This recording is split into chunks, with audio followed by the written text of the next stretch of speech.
속 키키스타 초대석에 출연해주신 우리 대한민국 제20대 대통령 윤석열 후보님의 국민의힘 안상수 총괄선대위원장님께서 저희 키키스타 방송에 출연하셨습니다. 박수! 아니 세상에 제가 많은 분들 만나뵀지만 어쩜 이렇게 인상이 좋으시고 잘생기셨을까 깜짝 놀랐습니다. 아니 정말 나이를 물어보기 그렇지만 너무너무 저랑 몇 살 차이 안 날 것 같은 그런 교회 오빠 같은 느낌. 네, 우리 안상수 총괄 선대위원장님 너무너무 감사드리고요. 새해 복 많이 받으셨어요. 네, 명절의 마지막 날 나오셨는데 네. 솔직히 오늘 좀 쉬고 싶지 않으셨어요? 물론이죠. 네. 우리 홍기동 목사가 또 그냥 우리 윤석열 후보의 당선을 위해서 네. 쉰다는 게 말이 되느냐 이래가지고 네. 그냥 뭐 오늘 같은 날 오히려 더 나가서 네네. 해야 된다 그래가지고. 홍 목사님 자주 하신 말 있잖아요. 쉬는 건 자는 건 천국 가서 얼마든지 할 수 있다고. 맞아요. 이 땅에서는 저희가 순교자처럼. 네, 그래도 어쨌든 이 연휴 마지막 날 저희는 너무너무 영광이고 네, 너무 뜻깊은 자리가 될 것 같고 참고로 우리 안상수 장로님 실례지만 어디 교회를 다니시나요? 인천의 주예수사랑교회라고 네네. 아주 조그마한 교회를 섬기는데 네네. 이제 원래는 제가 큰 교회 모셔서 섬겼는데 네네.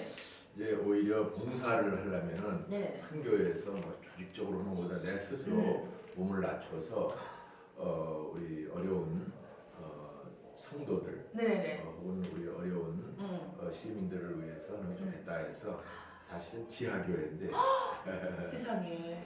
그러면 그 교회를 한 지금 섬기신 지 얼마 되셨나요? 제가 큰 교회를 섬긴 것은 뭐 거의 25년이 됐는데 네네네. 우리 그 조그만 교회는 네네. 2년쯤 됐습니다. 이야 귀하십니다. 네, 우리 예수님께서도 이 땅에 오실 때 가장 낮은 자리, 가장 낮은 곳에 오셨듯이 예. 마음을 낮추고 그 예수님의 삶을 그대로 따라내시는 어쩐지 인상이 네. 제가 사실은 상당히 떨려요.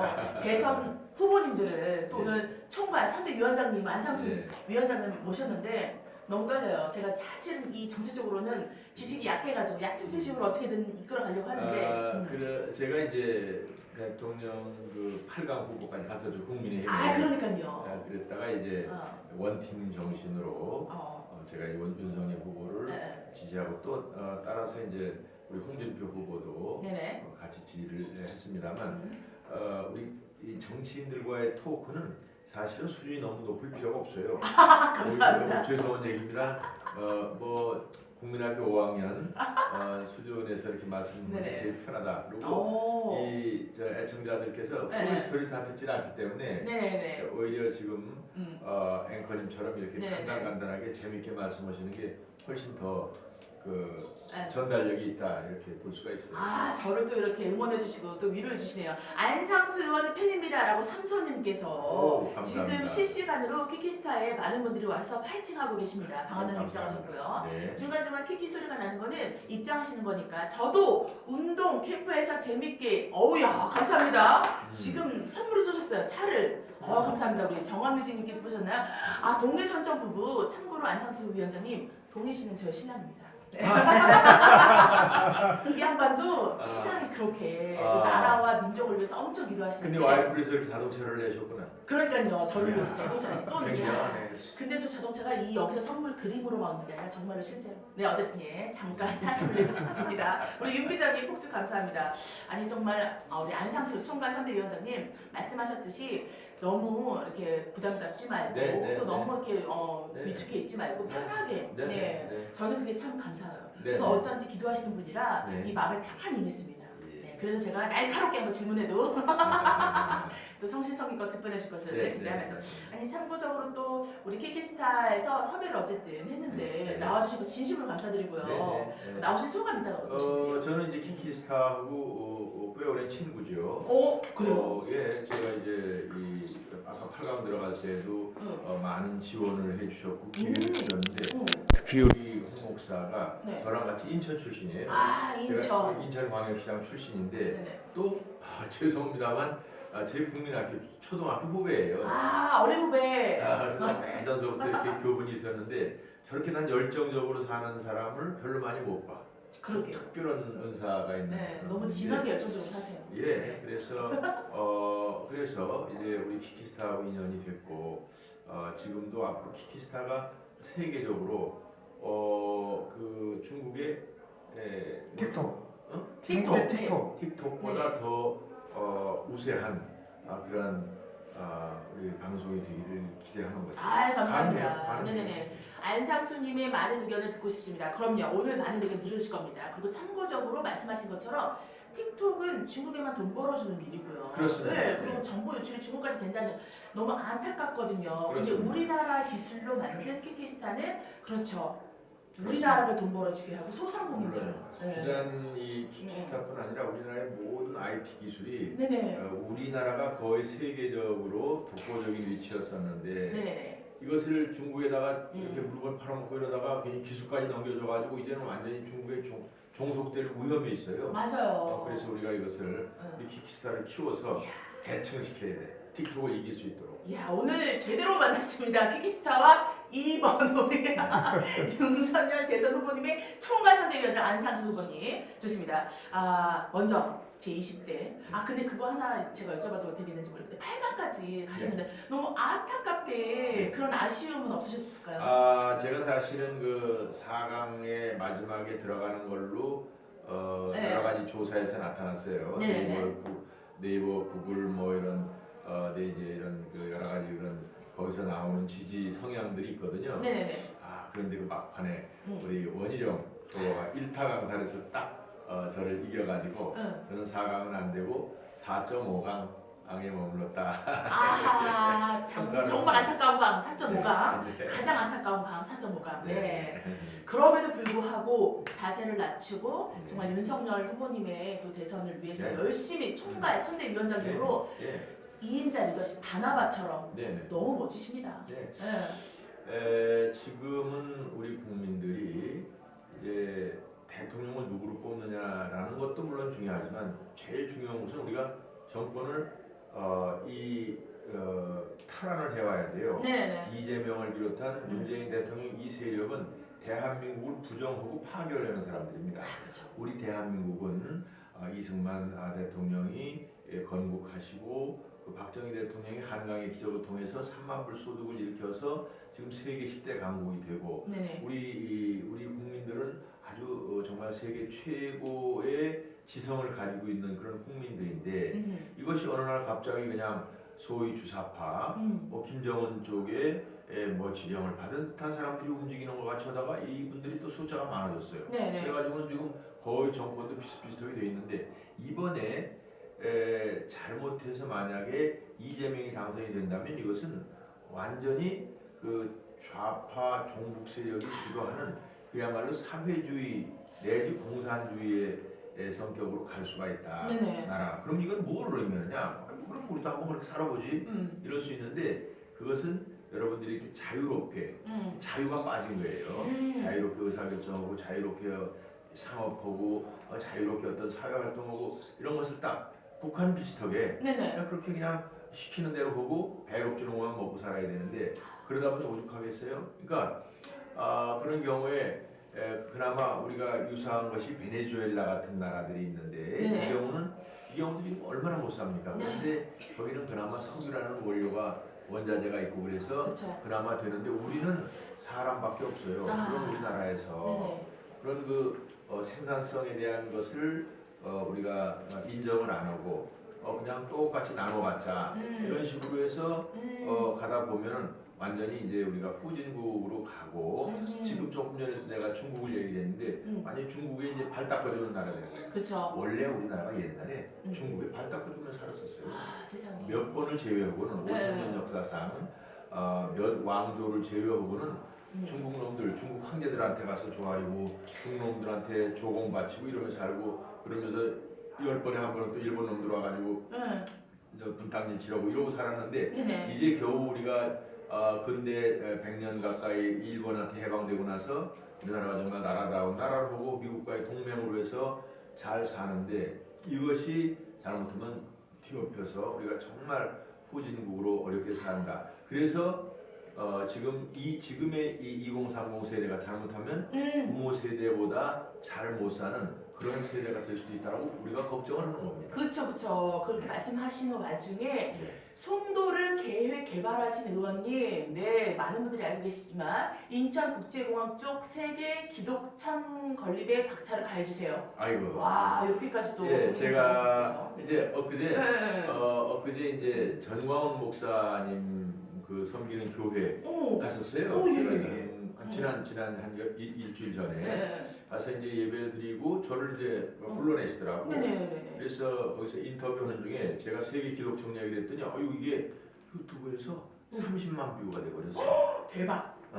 그래가지고 와. 그 이분도 아마 유튜브 보시고 알으셨을 거예요. 그러실 제가 거예요. 그런 주장을 하는 거를 공중파로 타고 나간 적이 없거든. 그분이 질문을 하길래 세계 기독청을 우리 인천에 해야 된다. 맞아요. 그 이유는 네. 그 이유는 우리 언더우드 어펜셀라가 1883년에 인천 앞바다 제물포를 통해서 네. 들어와가지고 우리나라 전체를 선교해서 1000만 성도가 지금 있는데 네네. 이 대한민국이 어려울 때 다 우리 대한민국을 지금과 같이 이렇게 활성화 그야말로 대한민국이 민주화되고 근대화되고 세계화되고 이런 가운데 기독교가 한 일이 많거든요. 맞아요. 그런 가운데 네. 인천 공항을 통해서 200여 국가에 15,000 이상 선교사가 지금 나가고 있거든요. 그렇죠.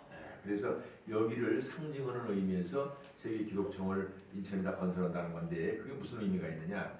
지금 이제 세계 기독인들이 한 10억 명쯤 되잖아요. 그렇죠. 근데 그분들의 마음에 메카가 없어. 오히려 저쪽 그 이슬람 같은 경우에 네네네. 그 사우디의 메카인가요? 그런 데가 있고 또 그 카톨릭 같은 경우에 로마의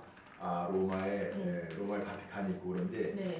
기독교는 그런 게 없어서 그걸 만약에 우리 대한민국에다 세운다면 세계 기독인들이 우리 여기를 이제 성지 순례도 하고 그렇죠. 그러면서 기독교도 전체적으로 이렇게 하나의 그 큰 세력화가 돼서 우리가 남북 통일도 기독교를 중심으로 할 수가 있고 네.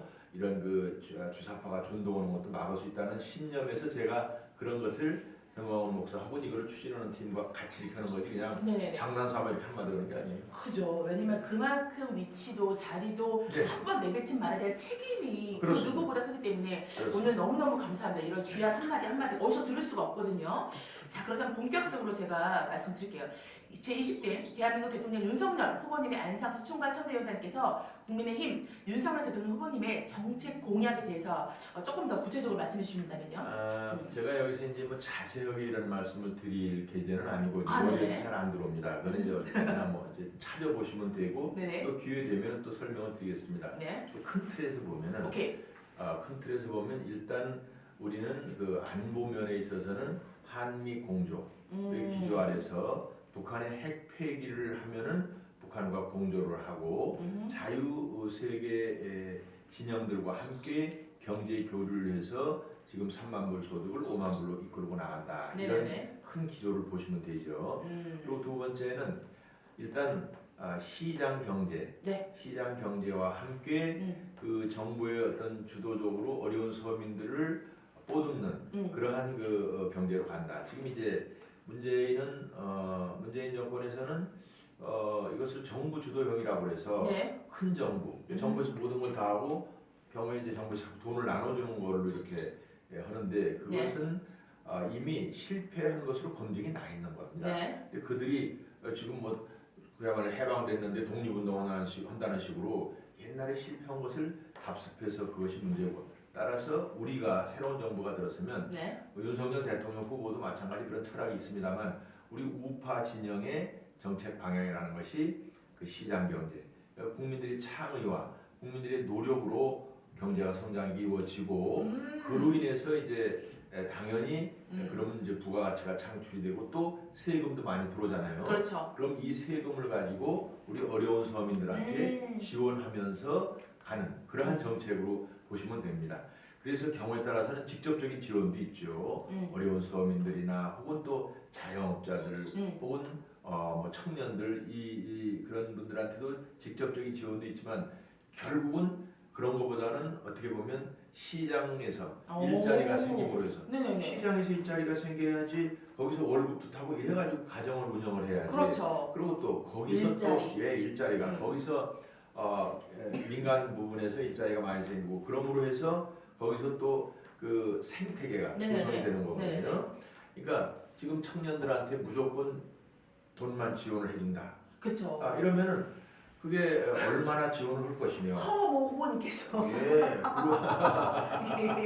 그러고 네. 또 그렇게 됐을 때 문제는 한 1, 2년 지원을 받는데 그 사람한테 사회를 살아가는 또 경제를 이겨내는 그런 어떤 그 노하우가 안 생긴다는 거예요. 맞아요. 너무 먹으니까. 그렇죠. 자생력이 생겨야 되는데. 그렇습니다. 네. 그러니까 이게 무슨 뭐 20세부터 70까지 어. 돈이나 얻어가지고 뭐 그냥 그렇게 주지도 못하고. 그렇죠. 그래서 결국은 자생적으로 본인이 능력도 키우고 역량을 음. 강화해서 그 회사에서 근무도 하고 거기서 또 승진도 하고 이러다가 독립도 하고 이런 큰 틀에서의 어떤 생태계가 조성이 돼야지 그냥 딸롱딸롱 그냥 힘들다고 그쪽 그러면 나중에 어떨 거냐. 돈도 없고 맞아요. 그 사람들이 어떻게 살 거냐. 네. 저는 지금 예. 안상수 위원장님 말씀하시는데 네. 말씀 끊어서 네, 죄송합니다. 아닙니다. 정말. 아빠의 마음이 느껴졌어요. 네. 그냥 좋은 거라고 다 먹이는 그럼 그 아이가 탈이 나잖아요. 이가 또 썩지. 그렇죠. 근데 정말 스스로 아이가 운동할 수 있게, 스스로 움직일 수 있게, 스스로 건강할 수 있게 맞습니다. 그건 아빠의 마음이 느껴졌습니다. 예. 정말 많은 분들이 지금 일단은 정권 교체가 돼야 된다. 다들 목소리를 높이고 계시는데 제가 우리 키키스타 여러분들의 그 댓글을 다 못 읽어드려도 너무 서운해하지 마시고요. 또 말씀 중에 계속 말씀하시면서 우리 키키스타 똑같은 것 같아요. 일자리 창출. 그래서 키키스타도 그 소상공인들을 위해서 그렇습니다. 또 젊은 세대를 위해서 또 어른 시니어들을 위해서 그 그렇습니다. 일자리 창출도 같이 그렇습니다. 의미가 있는 것 같아요. 아주 조금만 더 구체적으로 들어가면 네네네. 역시 이제 그 우리 그런 시장에다가 네. 그 민간 부분을 활성화시킨다는 건데 이제 또 현재 아주 중요한 것은 그 가장 이 코로나 시대에 피해를 본 것이 소상공인들. 네. 소상공인들이 우리나라에 거의 한 30% 가까이가 되는데 이분들 중에 절반이 지금 거의 뭐 문을 닫거나 뭐 아니면 헤어나기 어려움 속에 있는 건데 맞아요. 이분들을 파격적으로 지원을 해야 됩니다. 오. 그리고 이것은 직접 현금 지원도 있지만 여러 가지 보증 제도라든지 국가에 설 수 있는 역량을 다해서 이분들을 도와주는 것이 바로 또 우리 시장 경제가 돌아가는 겁니다. 네네네. 그래서 이거를 그냥 조금씩 할 게 아니라 파격적으로 해야 돼. 심사를 해가지고. 네네. 그래서 그들이 다시 살아날 수 있어야 돼. 다시 일어나서 어떤 경제 지금 그 소위 생태계 속에서 기능을 해줘야 된다라는 것이 큰 틀에서 이제 우리 공약 사항이고요. 네. 여기도 뭐 최대 5천만 원까지 운운하는데 그거는 이제 여러 가지 경우가 있을 겁니다. 네네. 지원을 아끼지 않겠다. 두 번째, 우리가 또 아까 일자리 문제 얘기를 했으니까 이제 지금 일자리 포함해서 어떤 이 소상공인에 대한 대책인데 세 번째는 이제 역시 주택 정책이거든요. 그렇죠. 주택에서 지금 지난번에 문재인 정권 이후에 주택값이 2배 올라버렸어요. 아하. 2배 올라갔어요. 네. 그래서 우리 특히 2030 젊은이들은 집살 아예 엄두도 못 너무 내고 그냥 미리 포기하는 거예요. 미리 포기. 네. 그래서 이런 부분들이 뭐 여러 가지 정책적인 잘못으로 인해서 했습니다만 우리는 역시 이건 공급 위주의 정책을 펴는데 뭐 2030에서 특별히 이제 30만 원은 아주 저렴하게 제공을 하고 또 40, 50대들을 위해서는 뭐 일단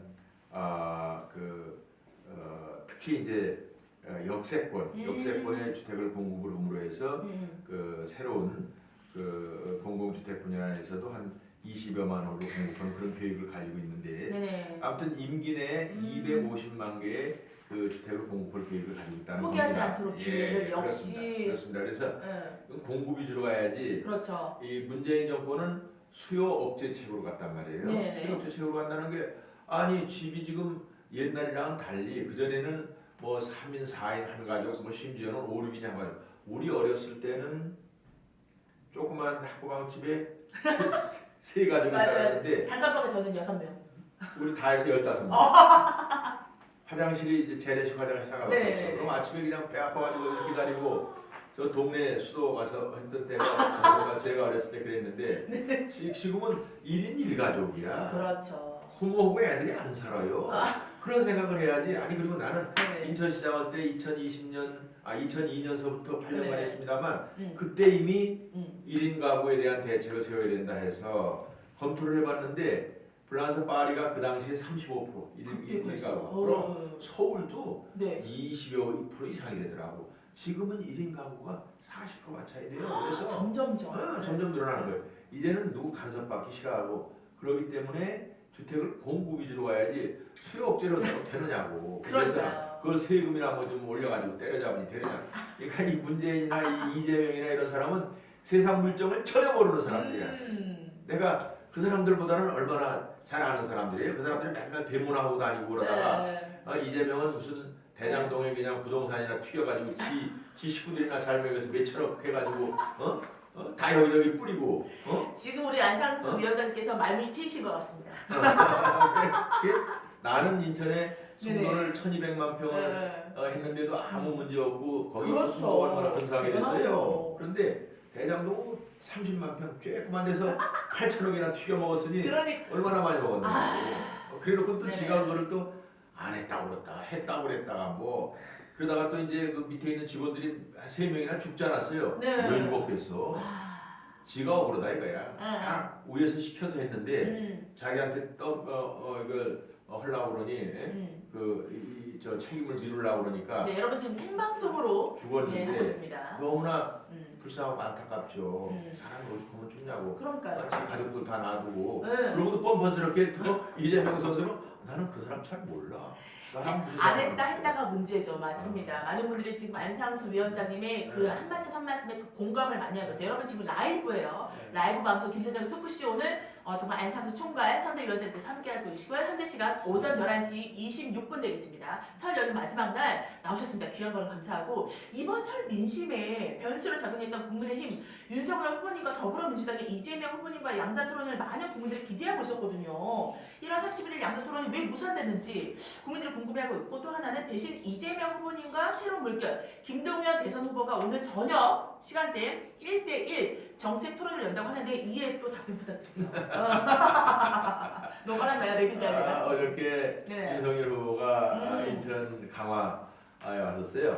안보 전망대에 가서 북한의 실정을 보고 그 다음에 강화의 풍물시장이라는 데 들렀다 가는데 참고로 안보 전망대는 2008년 제가 인천시장 재임 중에 건설한 거예요. 그러니까 북한에 한번 이렇게 우리 대한민국 최북단에 와서 북한의 광경을 한번 보자 이래가지고 건설한 건데 거기를 오셔서 여러 가지 이런 그 안보에 관한 현상을 파악을 하고 또 공약도 그랬었어요. 그러면서 이제 거기 얘기 중에서는 우리는 그 북한이 비핵화하는 것을 전제로 해가지고 얼마든지 경제 교육을 하고 인프라 구축을 정부와 그 민간이 함께하겠다라는 공약도 발표를 했는데 지금 이제 질문대로 거기서도 그런 질문이 있었어요. 이재명과 그 무산된 걸 어떻게 생각하느냐 했더니 대답을 아주 근사하게 하더라고. 완전히 허풍 쳐가지고 한번 해보려고 그랬다가 우리가 진지하게 가서 달겨드니까 도망간 거야. 그 자료를 못 가지고 오겠다고 저쩌고 그러는데 아니 그 토론하면 이런 자료 가지고 다니는 거지. 그럼요. 그걸 못 가져가면. 네, 지금 자료 어마어마합니다 지금. 내가 보진 않지만. 대학원 가시는 줄 알았어요. 너무 쓰시나? 그렇잖아요. 가지고 참고 자료 가지고 가야지. 그럼요. 그런데 머릿속에도 다 있는데 갖고 다니시는 거죠. 그렇지. 내가 보기엔 이재명이 그걸 왜 안 했느냐. 내가 지난번에 8강 들어갈 때 이미 그 방송에서 보였지만 이재명이 결제한 서류를 갖다 국민들한테 보일까봐 그런 것 같아. 근데 짐작인데 딱 대장동 당신 이거 결제하지 않았느냐고. 결제가 이재명이 딱 돼 있어. 100마디가 무슨 소용이 있어요. 그러니까요. 이재명 후보가 결제한 서류가 10개가 넘는다는 거야. 대장동에 관련해서 나는 모르고 기억이 안 나고 이건 말이 안 되는 거고.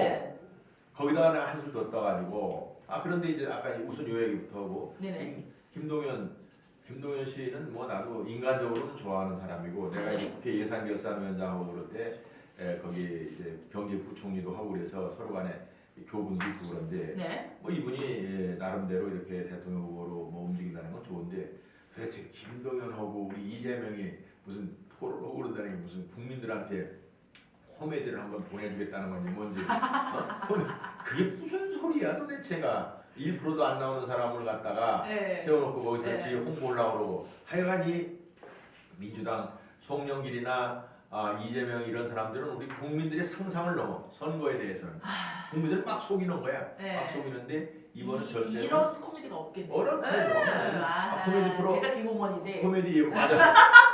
뭐저 너무 웃겨요. 개그우먼 네. 가서 항의를 해야 돼. 우리 네. 있는 걸 못 먹고 살란 말이냐? 니들이 개그다 하면은 나는 못 먹고 사느냐? 그러니까요. 어벽 침해다 이래가지고 개그우먼을 웃기는 분들. 네. 1인 시위 갔어요. 알겠습니다. 1인 시위 갔어요. 네네네. 우리도 네네. 먹고 살 건 줄 알아. 니들이 개그다 하면 우리는 못 먹고 사냐?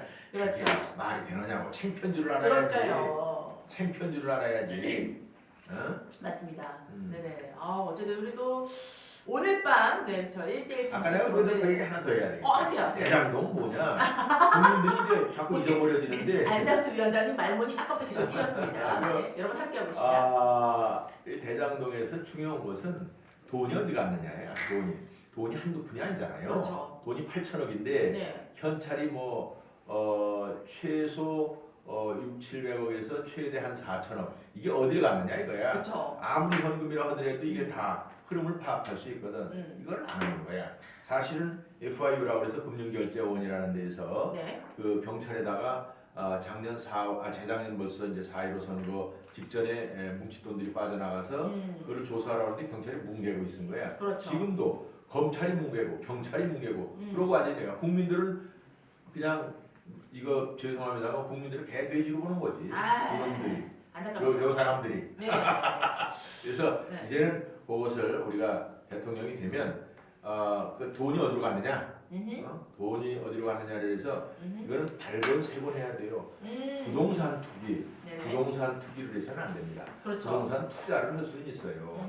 투자도 또 지가 경우에 따라서는 애들 주려고 한참 더 가질 수도 있고 그런데 네네. 투기를 해서 국민들한테 집값을 올리고 땅을 싸게 빼앗고 이런 식으로 계속 국가나 어떤 행정부 지자체가 운영이 되면 국민들이 누구를 믿고 사느냐 이거지. 그쵸. 이런 도둑놈들을 믿고 네, 어떻게 사느냐 이거야. 그 돈 갖다 누구 줬어요? 판검사 출신들 50억씩 갖다 앵겨준 거 아니야? 그렇죠. 50억.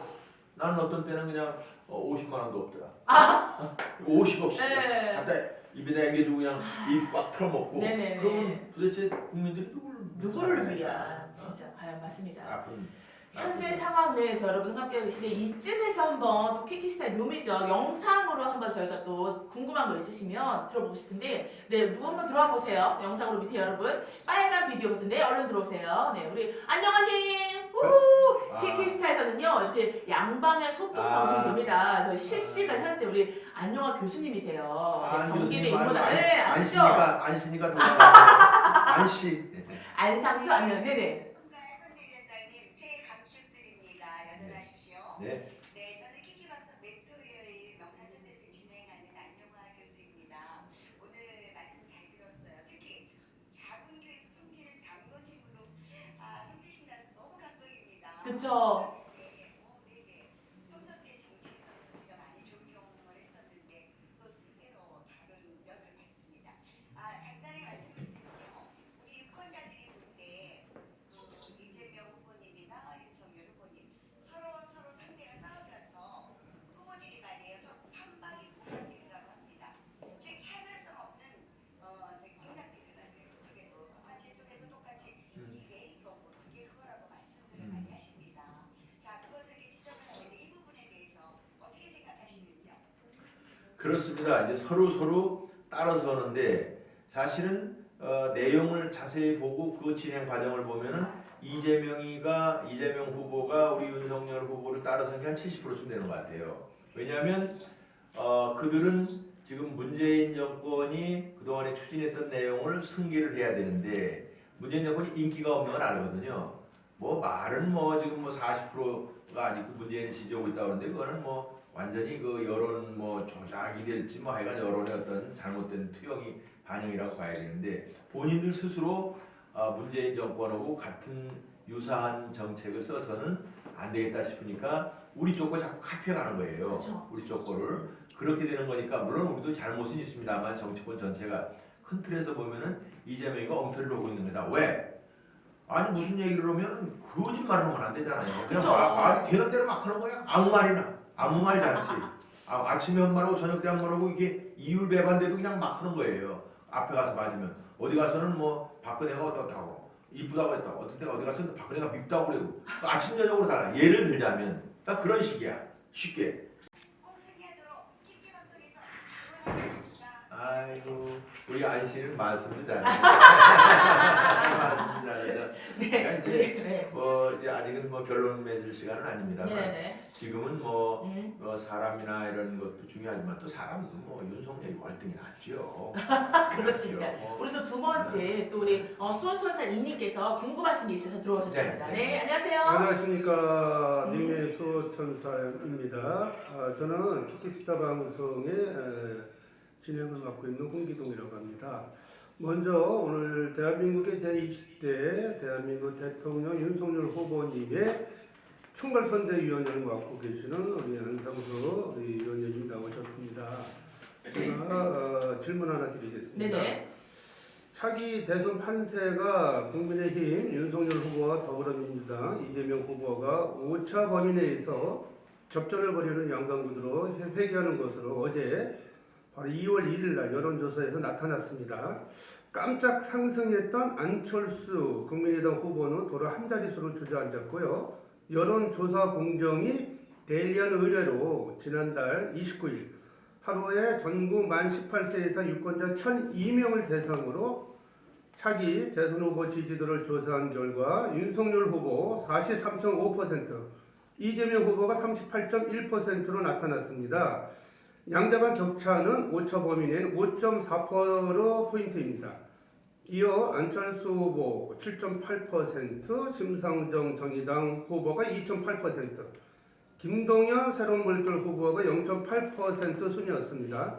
윤석열 후보는 전주 대비 2.5포인트 올랐고요. 이재명 후보는 0.6포인트 하락해 격차가 더 벌어졌으며 안철수 후보도 2%포인트 하락하였습니다.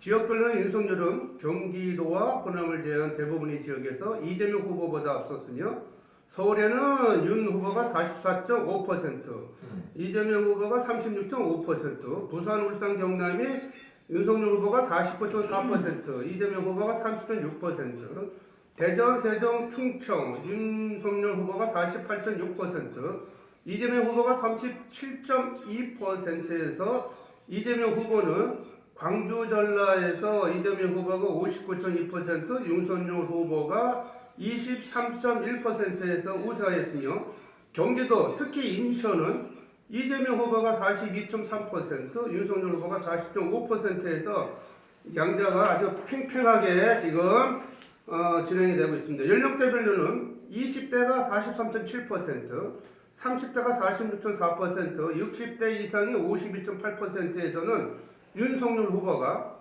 40대 51.5%와 50대 50.4%에서는 이재명 후보가 각각 높은 지지를 보이고 있습니다. 저는 안상수 우리 총괄선대위원님께 여쭤보겠습니다. 차기 대선 성격을 물은 결과 야당 후보로 정권 교체 응답이 54.4%로 과반을 훌쩍 넘었었고요. 여당 후보로 정권 연장 응답은 38.2%에 그쳤습니다. 한 달 전 조사 대비 정권 교체 응답은 9.0%포인트가 늘어난 반면에 정권 연장 응답은 2.3%포인트가 줄었습니다. 자, 질문 어서 하시랍니다. 네, 정권 교체를 선택한 응답자 544명을 대상으로 이게 아주 중요한 질문이기 때문에 질문을 조금만 더 하겠습니다. 야권 단일 후보 적합도를 물은 결과 윤석열 후보를 선택한 응답이 무려 73.7%에 달했고 안철수 후보는 16.8%에서 김동연 후보는 1.6%에 그쳤습니다. 가장 거짓말을 잘할 것 같은 후보를 물은 결과 이재명 후보가 52.8%, 윤석열 후보는 40.3%, 안철수 후보가 1.6%, 심상정 후보가 2.0%, 김동연 후보가 1.3% 순이었습니다. 이번 조사는 휴대전화 RDD, 자동응답 ARS 100% 방식으로 실시되었으며 응답률은 7.8%, 표본 오차는 95% 신뢰 수준의 플러스 3.1%포인트입니다. 보다 더 자세한 사항은 중앙선거 여론조사 심의위원회 홈페이지 참조하시면 되고요. 코리아 리서치 정보 여론조사에서 국가혁명당 대통령 후보 허경영 후보가 서울에서는 7.1% 지지율이 나오고요. 정의당의 심상정 후보가 4.4% 나옵니다. 안상수 총괄선대위원장님, 국가혁명당의 허경영 대통령 후보와 국민의당의 안철수 대통령 후보와 야권 단일화를 많은 국민들이 바라고 있습니다. 1대1 양자구도에서만이 국민의힘 윤석열 대통령 후보가 더불어 민주당의 이재명 후보를 꺾고 승리하여 정권 교체를 할 수 있다고 합니다. 이에 대한 단일화 계획에 대해서 말씀해 주시면 감사하겠습니다. 네, 잠시만요. 네. 너무 긴 네. 질문 감사했고요. 우리 저기 소유천사 이님 마이크를 꺼주시면 감사하겠습니다. 지금 네. 파울이 엄청 일어난다고 하셔서 왜냐면 안상수 위원장님도 대답을 하셔야 되는데 많은 시청자분들이 들으셔야 되니까 63명 함께하고 계십니다. 네, 말씀해 주시죠. 이번에는 무조건 정권을 뺏어와야 됩니다. 우리 거니까요. 그것은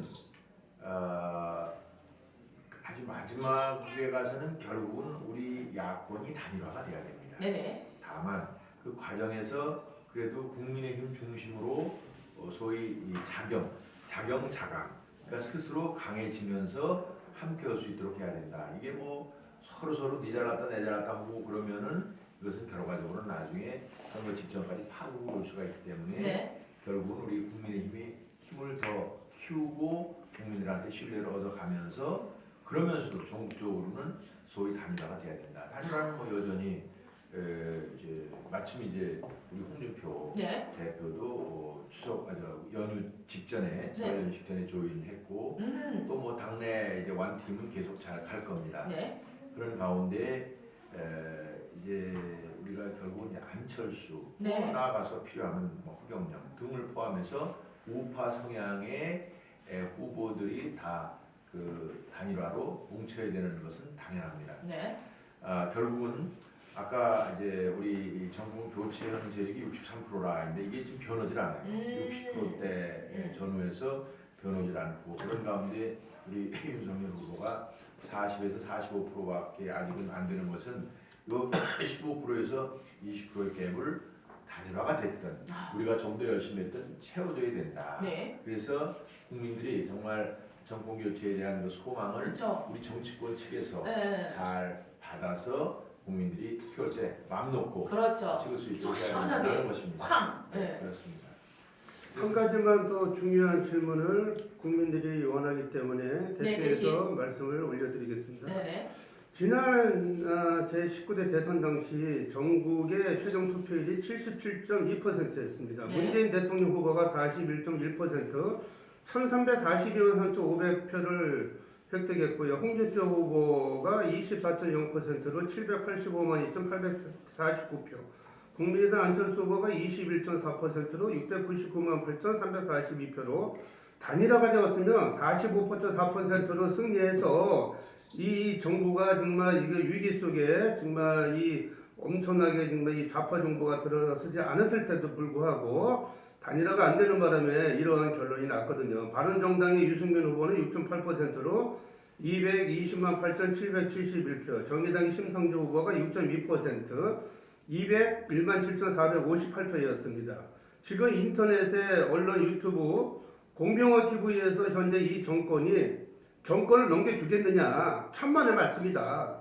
그들에게는 다른 대안이 없다. 선거관리위원회 사전 투표 조작 아지트 182개 전국에 설치 발카, 지난 4.15 총선에서도 사전 투표 조작 본부 추정이라는 공병호 TV 유튜브 방송에 권력을 넘겨줄 수 없다. 목숨을 걸고 권력을 지킬 것이다라는 방송을 보셨는지요?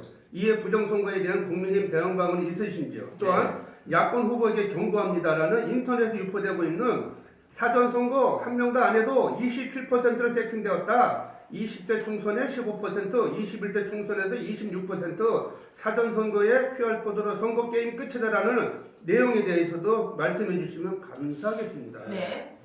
네, 그런 얘기를 뭐 저도 당연히 듣고 있고요. 네. 당에서도 고심을 지금 하고 있습니다만, 우리가 이제 부정선거는 절대로 있어서는 안 되고, 그럼요. 우리 윤석열 후보가 부정선거에 대해서 만약에 그것이 발각이 되면 대통령이 된다면 아주 법정 최고형을 선고하겠다. 뭐 이런 식으로 이제 가야 되는 거죠. 물론 대통령 상권 분립이 되어 있지만 그것도 이제 정부에 설 수 있는 일이 있으니까. 네. 저는 이렇게 생각합니다. 이제 그런 여러 가지 걱정이 있는데 결국은 뭐냐 투표함을 우리가 어떻게 지키느냐. 그리고 개표를 당시에 네네. 소위 전자투표로만 일방적으로 가지 아니하고 거기서 현장에서 수개표도 병행할 수 있는 그러한 그 여야 간의 협상을 해야 된다. 선거법은 협상을 해야 됩니다. 네네. 일방적으로는 안 되니까. 네네. 그런 그 부정선거에 관한 사례 또 예측되는 그런 여러 가지 우려에 대해서 잘 취합을 해가지고 협상을 할 것이다. 이제 아마 조만간 그런 그 선거법 말하자면 부정선거 방지를 위한 그런 대책에 대해서 당에서 아마 특별위원회 같은 걸 만들어가지고 빠른 시일 내에 네네. 이제 국민들이 걱정하지 않는 수준으로 역시 합의안을 도출해내도록 하겠습니다. 아무래도 하늘이 보고 계시기 때문에 절대 그런 일 없을 거라 우리가 좀 더 기도하면서 함께 마음을 응원했으면 좋겠어요. 우리 국민 윤비자 각자 하여간 표를 지켜야 돼요. 그럼요. 나의 소신껏 그럼요. 우리 윤비자 원장님께서 정권 교체되면 교회 핍박 문제 지금 심각하거든요. 그렇습니다. 요거 방향 좀 알고 싶습니다. 이거 뭐 정권 우리가 바뀌게 네네. 되면 소위 거리두기에 대해서도 그래요. 어느 정도 이렇게 네네. 좀 생활과 같이 겸비된 방법을 할 것이다. 네네. 지금 이거는 완전히 정치 방역으로 보는 거거든요. 아우. 70-80%. 네. 아니 지하철은 그냥 빽빽하게 가는데 네, 교회 가서 뭐 이렇게 떨어져서 맞아요. 예배 보는 사람들 네. 일주일에 한 번씩 보고 지옥 처리에 마스크 거기서 다 다 쓰고, 쓰고. 네. 네. 그런 거는 왜 저 문제였느냐. 처음에 어떻게 되냐. 처음에 그 이 문재인 정권에서 이 무한 폐렴이 들어왔을 때 코로나가 들어왔을 때 이것을 특정 종교에다가 그냥 다 뒤집어 씌워서 해결을 하려고 했었어요. 네네. 금방 끝날 줄 알고 그랬는데 그건 뭐 물론 발생은 되긴 했지만 그쪽이 중국과 교류가 돼서 네네. 와서 이제 집단 생활을 하다 보니까 거기가 상당히 처음에 전파가 빨리 된 것은 사실인데 네네. 그러나 그것이 뭐 그 교회 핍박한다고 해결될 일이 아니잖아요. 그렇죠. 어디까지나 과학적으로 해야 되는데 이걸 정치적으로 지금도 사실 설날인데 무슨 가족들이 모이는 것도 안 되잖아요. 못 봐요. 성묘도 안 되고 아니 도대체 죄송한데 말씀 좀 드리는데 네. 그래서 키키스타가 설날 때 서로 영상으로 네. 세배하고 그랬습니다. 그랬었구나. 그래서 저는 사실 네. 오늘 부모님 산소에 갔다 왔습니다만 거기는 또 뭐 6명 이하는 허용이 된다고 해서 갔는데 제 말씀은 뭐냐 아니 지금 저희 가족 걱정을 제일 많이 하지. 할아버지가 손자 걱정하고 손자가 할아버지 맞아요. 아들이 아버지 딸이 엄마 걱정을 많이 하는 거지. 무슨 국가에서 지들이 건답시고 만 사람만 통제하고 얼마든지 정말 손잘 닦고 맞아요. 뭐 그야말로 맞아요. 열 체크 잘하고 QR코드 잘하고 이래가지고 최선을 다해서 방어하는 태세로 가다 보면 되는 거지. 마스크 잘 쓰고 네. 이거는 그냥 강제로 그렇게 해가지고 생활을 다 멈추게 하면 되느냐 이거야. 그쵸. 안 되는 겁니다. 그래서 종교에다 뒤집어 쓰고 있는데 네, 저희 네, 너무 네. 속상합니다.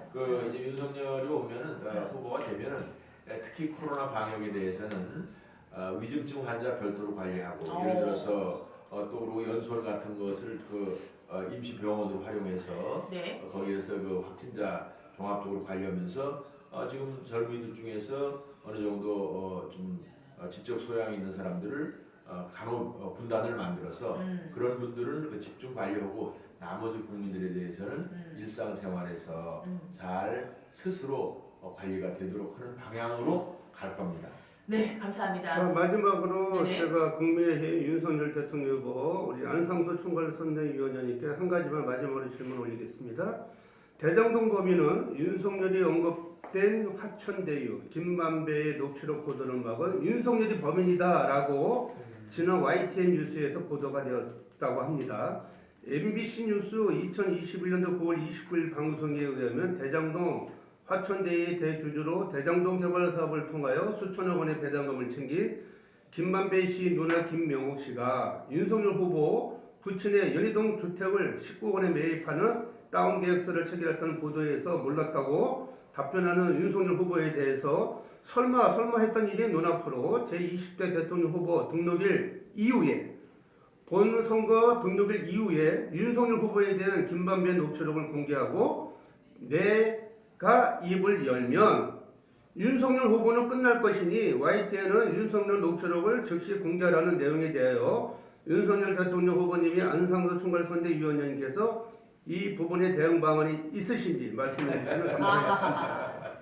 그것도 제가 예측을 했어요. 그 전에 경선할 때 네네. 아마 틀림없이 이렇게 나올 것이다. 네네. 그러면서 그런 위험에 대해서 미리 대비를 하거나 위험이 없는 사람이 나가는 게 좋다라는 취지의 얘기를 했는데 내가 예측은 그대로는 거예요. 얘네들이 이 사람들이 과거에 재미를 봤거든. 김대엽이라는 병풍. 그래서 있지도 않은 거 얘기해가지고 결국 선거는 우리가 지고 그 사람 진역 갖다 나오고 네. 또 뭐 서른이라는 사람이 이제 우리 이회창 뭐 부인이든가가 무슨 20만 불을 어느 건설회사에서 받았다고 폭로해가지고 현재 선거는 지고 그 사람은 진역 갖다 나와서 지금도 국회의원 오고 이런 거예요. 그래서 내가 그런 걱정을 했는데 그거는 저 사람들이 그 새빨간 건 거짓말이고요. 네. 새빨간 건 거짓말이고 또 하나의 그런 공작을 만들어낸 겁니다. 또 설령 그렇다 치더라도 그게 몇 푼이나 돼. 몇억 뭐 다운 계약서 써든지 말든지 했겠지. 저희들은 몇천억씩 캐쳐먹으면서 무슨 아이고 내가 이 방송이니까 더 심한 말은 못하시고 네, 여기까지. 그게 말도 안 되는 얘기예요. 그럼요. 그게 무슨 뭐 대단한 일이라고. 네. 그거는 그때는 뭐 그런 것도 다 한번 살펴보자는 뜻인데 지금 그 전모를 보니까 네네. 이게 정말 그 8천억이나 헤쳐먹고 그런 사람들이 무슨 옛말에 무슨 뭐 묻은 거가 뭐 묻은 개를 뭐 나무란다고 그러는데 그것도 아니야. 그러니까 완전히 이거는 완전히 그 악마 소굴이고. 네네네. 우리 쪽은 저 사람들한테 공작당하고. 맞습니다. 제가 또 궁금한 게 있는데. 네네. 후보님 답변 감사드리고요. 한 가지만 더 질문드리겠습니다. 댓글에 올라온 글인데요. 네. 지금 안성수 총괄 선대위원장님, 대한민국 5,180만 국민 중에서 지금 작년에 2월 23일부터 백신을 접종해가지고 이 정부가 무려 자그마치 대한민국 국민이 지금 오늘 현재 6,772명이나 죽었습니다. 백신 맞고 죽은 사람이 더 많아요. 백신을 네. 안 맞고 죽은 사람도 있지만 제가 안 그래도 세상에 이거 6,772명이 죽었다고요. 이 백신의 연관성이 다 없대요. 정말 이 백신의 이 피해를 입고 또 이 코로나 바이러스 19 때문에 많은 희생자들이 나타나고 있는데도 불구하고 질병관리청의 정의원 청장이나 여기 있는 이 정부 관계자들이 다들 지금 뭐 백신에 연관성이 없다. 이 부분에 대해서 어떤 대책이 있으신지 말씀. 그리고 또 많은 사람들이 감사합니다. 백신을 안 맞으면 아예 들어가지 못합니다. 매장이나 가게나 백신 패스를 기본권을 기간에 해야 되거든요. 법원에서도 우리의 부당하다고 네네. 판단이 났죠. 예, 예. 해결이 있죠. 그러니까 일단 이것은 앞으로 그 좀 더 그 어떤 정책을 확정을 해야 되는데 우리 당의 입장에서는 지금 백신의 어떤 인과관계에 대해서 네네. 선 조치하고 나중에 그것을 밝혀내는 그래서 그런 그 억울한 사람이 없도록 하겠다 하는 것이고 그러면서 지금 이제 백신 안 맞은 사람이 특정 장소에 못 가게 하는 제도는 저는 옳지 않다고 봅니다. 맞습니다. 따라서 이것은 이제 소위 그 우리가 앞으로 애프터 팬데믹과 비포 팬데믹으로 네네네. 세상이 바뀔 텐데 그렇죠. 우리 윤석열 쪽이 되어야만이 그나마 그것도 바뀔 거 아니에요. 그렇죠. 아이고 저 지금 문재인이가 지금 2년 동안 엉터리로 다 해놓은 거를 지가 무슨 잘하려면 벌써 잘하지 이재명인가 같이 민주당이 같이 잘하면 되는 거지 그렇잖아요. 그 사람들 그들이 원팀이라고 네네. 어디다 대고 지금 와가지고 달려있다는 거냐. 우리가 이제 우리 국민의힘이 집권을 하면은 여러 가지 이런 것에 대해서 새로운 전환점이 온다는 것을 국민들께서 인식을 하셔야 됩니다. 사실은 그 우리 공약 중에 하나가 보건복지부를 이제 보건부와 복지부로 좀 나누겠다. 네네. 그래서 보건에 관해서 아주 정말 정부 차원에서 더욱더 깊이 연구하고 대책을 세우겠다라는 것이 이 말씀의 대답이 될 수가 있습니다. 네, 답변 감사드립니다. 감사합니다. 고맙습니다. 여러분 함께하면서 시간이 많이 갔습니다. 어쨌든 제가 우리 댓글을 다 못 읽어드린 거 조금만 이해해 주시기 바라고 여기 마지막 또 공식적인 질문이 있기 때문에 이건 꼭 해야 됩니다. 어쨌든 많은 분들이 보건부, 복지부, 여가부 어쨌든 감사합니다. 한나라 대통령 최고의 통수권자는 누구든 창조주 하나님께서 내린다고 하십니다. 그렇죠. 네, 대한민국의 제20대 대통령을 선출하는 날이 바로 2022년 3월 9일까지 35일 남았습니다. 오늘 국민의힘 윤석열 대통령 후보의 안상수 총괄 선대위원장님께서 대한민국 최초, 전 세계 최초로 한국인의 독점 기술로 개발된 유튜브 방송보다 더 좋은 1인 방송통합 멀티미디어 플랫폼 방송인 TK스타 방송에 바쁘신 일정인데 연휴 마지막 날 얼마나 쉬고 바쁘시겠습니까? 네, 저도 쉬고 싶었는데. 네, 아무튼 바쁘신 일정에도 하시고 긴 시간 동안 국민들과 소통 진심으로 감사하고요. 이렇게 라이브로 양방향으로 하시니까 어떠세요? 소감? 아주 좋은데요. 그렇죠, 그렇죠. 보통 일방적으로 이렇게 하는데 네네. 이렇게 양방으로서 대화도 해가면서 하니까 네. 더 현실감이 있어요. 그렇죠. 그리고 소통이 빠르니까. 네. 끝으로 대한민국의 5,180만 국민 여러분과 키키스타 방송 전국의 5만 명 이상의 회원 모든 분들에게 감사의 인사 말씀 부탁드리고요. 국민의힘 윤석열 후보님께서 제20대 대한민국의 대통령으로 당선되셔서 위기 속으로 침몰해가는 이 나라를 반드시 구하셔서 예수한국 복음통일이 이루어지는 날까지 자유민주주의를 수호하며 국방 안보를 더욱더 튼튼히 하는 한미 강화를 통해서 우리 북한의 핵 위협에 대응해서 대한민국 국민 모든 분들을 열심히 일하면서 아까 말씀하셨듯이 아빠의 마음으로 내 자생력을 키울 수 있도록 네. 건강하게 행복하게 살 수 있도록 경제를 회복시켜 주시기를 부탁드립니다. 감사합니다. 네네네. 감사합니다. 마지막으로 하시고 싶은 말씀 계시면 네네네. 존경하는 국민 여러분, 지금은 정말 국가의 위기라고 규정을 할 수 있습니다. 네네. 이번에 선거로 혁명을 일으킨 것입니다. 네네. 그래서 혹시 주변에서 이런 아주 정말 이 시대의 중요한 방향에 대한 논리가 아직도 국민들 귀에 서른 분들한테는 여러분들이 적극적으로 설득을 시켜야 됩니다. 적극적으로 설득을 시켜서 반드시 좋은 결과가 있도록 그렇게 하셔야 될 겁니다. 네. 저희도 열심히 하겠습니다. 감사합니다. 네, 아유 많은 분들 오케이. 자, 시간이 조금 지나긴 했지만 그래도 저희가 일찍 시작한 관계로 이 질문을 안 드릴 수가 없어서 정말 마지막으로 하나만 더 드리겠습니다. 공식적인 질문이라. 더불어민주당의 송영길 대표께서 1월 31일 오마이TV에서 책임 총리제를 고리로 안철수, 심상정, 김동연 후보와 연립정부 구성을 논의해야 한다고 말했습니다. 지금 대통령 체제에서 결선 투표가 없는 마당에 어떻게 연립이 가능하느냐라는 질문을 송영길 대표는 그 고리가 책임 총리제라고 생각한다면서 헌법 개정을 하지 않고도 할 수 있다. 정부 조직법이나 국회법을 개정해서 국회가 국무총리를 추천하고 대통령이 지명한 후 국회 동의를 최종적으로 받는다고 하면 현행 헌법을 거스르지 않는다고 설명했습니다. 송영길 대표는 안철수 후보의 과학기술 선진 대한민국을 만드는 구상의 윤석열 후보보다는 이재명 후보가 훨씬 열린 자세이고 코드가 맞을 것이라면서 이재명 후보는 과학기술부 총리제에 공약을 제시했고 종합행정을 해본 경험과 정책 방향에서 공감하기 더 낫다고 본다라고 강조하였습니다. 자, 이어서 안철수 후보는 이준석 국민의힘 대표에게 문전박대를 당하고 모욕적인 말까지 들으면서 그렇게까지 해석할 필요가 있느냐라는 말을 했다고 하는데 이에 대해서 한 말씀 부탁드리고 책임 총리제 연립 정부 구성에 대해서도 현행 헌법상 문제가 없는지 말씀해 주시면 감사하겠습니다. 우리 송영길 선수도 네네네. 아무 말 잔치 대회장에 아무 말 잔치. 아, 그러니까 자주 나오시네. 생각나는 이러는 거예요, 그냥. 이런 분들이 많네요, 아무리 자체가. 무슨 그냥 다 해보는 소리고요. 안철수 후보는 이제는 완전히 좌파 쪽하고 결별이 된 사람이에요. 네네.